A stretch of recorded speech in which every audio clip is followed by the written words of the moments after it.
Oh, she's nice, isn't she? This is a car that I am really enjoying owning, I must say. More so than the 911, which really surprised me. I love the 911. I like this a lot more than I like the Boxster. The Boxster was a fabulous driving car, but there's something about this car, I think it's maybe the way it looks. It looks like a spaceship, doesn't it? And we've spent a lot of money on it since I've had it. I've had it not even a year yet.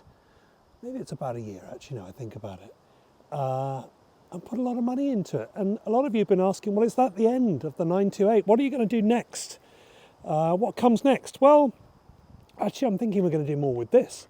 But I need your help to understand how we're going to do it, what comes first, and what do we do and how far do we take it. Because these things are generally under-maintained. I think we've probably got to a good place of getting the maintenance back, but we haven't finished.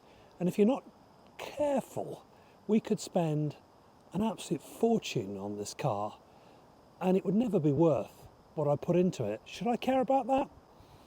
Do you know what? I don't think I do care about that. I've always wanted one of these cars. Now I've got one, I don't think I really want to get rid of it. It stirs something in me more than the 911 and more than the 986 Boxster that I had. That was a 996, I suppose, 911 that I had. Go away, insect. And not the 930 Turbo that I would really love. And 930 Turbos coming down in price. But this is up there for me. I've wanted one of these since I was a kid. So the money we've spent on it, we've done some good things with it. It's had a new steering rack, it's had a new radiator, it's had a new timing belt and water pump, it's had new tyres, new brakes, discs and pads. We've really got this car back to a relatively good state, but there are parts of it that are really frustrating, almost as frustrating as this bee that's buzzing around me. I think it's gone now. But there are parts of it that are still really frustrating. And let me take you through some of those, and perhaps you can help me understand what should we do next, how should we go about it, and where to leave it, where to stop. Let's have a look round. All right, well, let's try and take you round in the order, I think, of least importance for me to take care of. And the first thing is the paint. The paint isn't great. You know, this car's been sitting for a long period of time. I think the last owner did like 3,000 or 4,000 miles in it in 12 years. And it's just been neglected and not washed and so on and so forth. You guys will remember that we had a big gouge here on the hood there, on the bonnet there when it was delivered. The delivery guys did it. And we've had that spruced up a bit. So the front of the car looks quite presentable. It's a bit dirty at the moment. But if you look closely on the car, and it's a relatively reasonable sort of driver's car 10-footer, but when you get a bit close, you notice horrors like this. If I can get it to focus, there it is. Which is just not nice, honestly. And as you go round, you see the clear coat is coming off here. There are parts where you can see bits coming through. If you look a bit closer, you can see it's had paintwork done. I think that's on this side, where you can see, look, you see around there where it goes a bit sort of a matte colour. That's where it's had a bit of paintwork done on it. But it doesn't offend me enough to want to, you know, leap on a full respray on something that looks, from this sort of distance, quite presentable, honestly. Same in the interior. Now, you might remember me doing some work on the leather and trying to nourish it. Well, it didn't kind of work. It did on the passenger seat. But as you can see here and here, and I'll show you in closely in a second, that the interior needs a bit of work as well. I put these cocoa mats in another video. Yeah, I did an entire video about car mats. And they've spruced it up a bit. But you can see, you know, that just needs recovering. There's nothing you can do about that. And this seat here, in fact, is actually a passenger seat. It's not the original seat that came with the car, which is in even worse condition. I've still got that. So I'm thinking that if we were going to take this, a lot further, I would quite like to get the interior done and recovered. But how far do you go there? Do you get the seats done and then resprayed to match, or do I go the whole hog and get this centre tunnel done? Do I get the dash done? Do I get the doors done? And then, of course, there are the rear seats as well, which are actually not in great condition at the back there, on the top of that seat. So, yeah, that's the other thing, the interior and the exterior. But I think the interior is probably more important than the exterior. I think I can live with the exterior. I'd like the interior to be a bit nicer. But let's keep going. Let's keep going up the list of things that I think are in order of importance and go up the level of importance. The next thing is the electrics. I think the electrics are relatively important. They're in my top two. There are only two things left. So, for example, this doesn't work. There are lots of things on this car which either don't work or sometimes work. The rev counter doesn't always work as I go inside. The cruise control here doesn't work. The heater and the air conditioning, doesn't matter what you do to that, doesn't work. So I'm thinking the windows work, but my switch is all gone a bit funny there.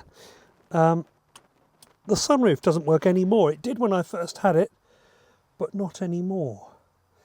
So I've got pretty much basic use of my car. The headlights work, the windows work, the wipers work, and the lights work. I suppose that's the minimum, but I kind of like it all to work. And actually, air conditioning. Oh, I need air conditioning to work. So the electrics on this car, I think, are going to need quite a bit of work. Now, help me to understand this. If any of you have got 928s, or if any of you have done work on cars like this, how far do we need to take it? I'm thinking that, 38 years after this car was built, the electrics and the wires are going to be pretty toasty and pretty crumbly and horrible.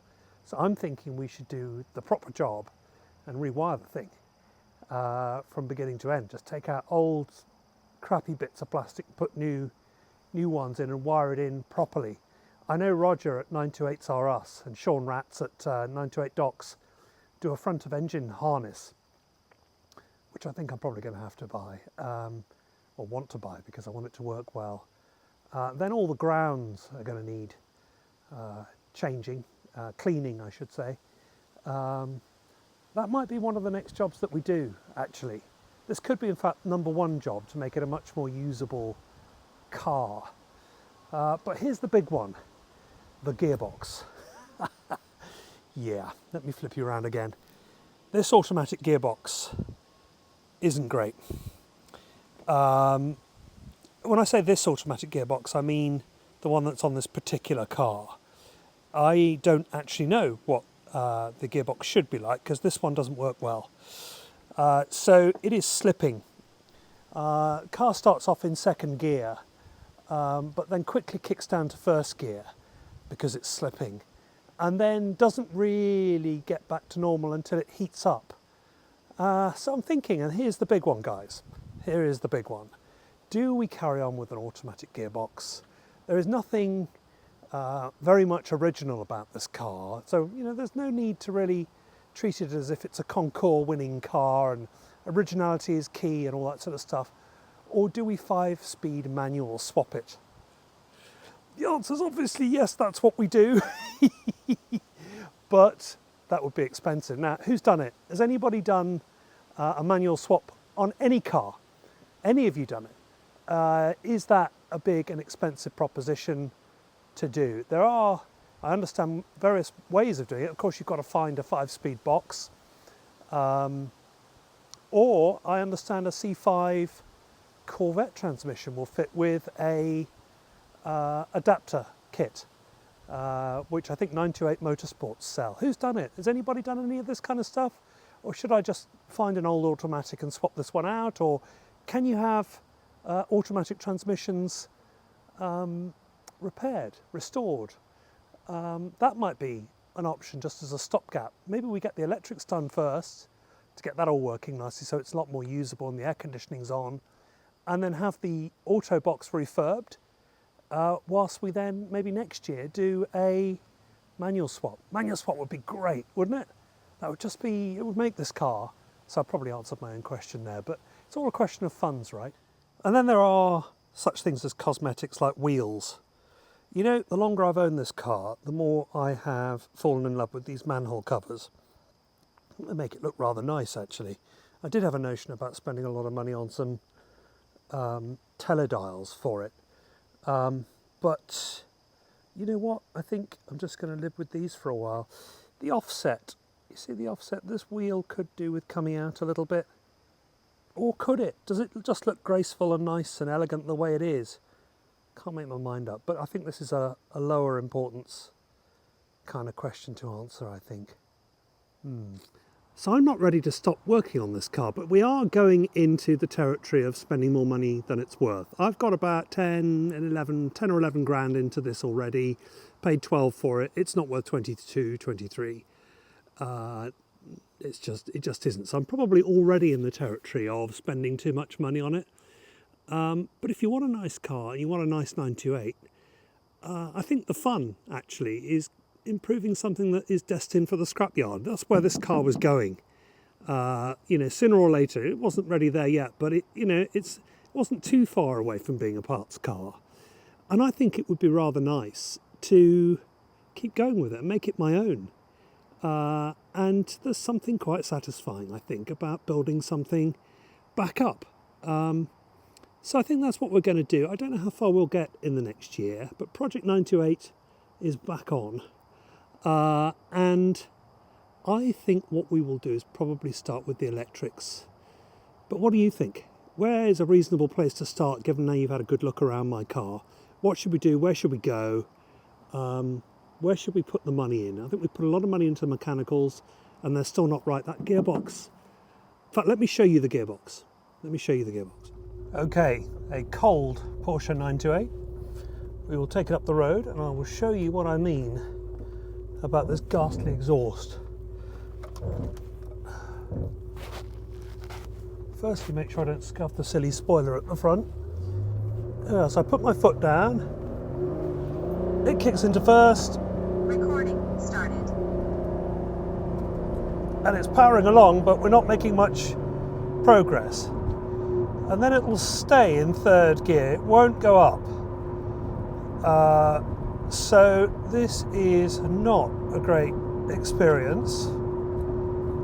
As you can see, it slips. And then it goes into jerky mode like it is now, as it decides whether it tries to go up a gear but then doesn't. So help me out, guys. What do you think is going on with the gearbox? Second gear slips, kicks down into first, still carries on slipping, makes a lot of noise but not a lot of progress, and then refuses to change up from third to fourth until it's fully warm. See what I mean? Till it gets warm, it's really undrivable. So kind of got to tackle that this year, I think, one way or another. Do we go 5-speed? Yeah, probably. Or do we just refurb this and get the electrics done? Don't know. Help me out. Anyway, I hope you've enjoyed this little walk around the 928 and my plans for it. We're not done. Stay tuned. Subscribe and like, obviously. This is YouTube, right? It can't be a video unless somebody says subscribe and like.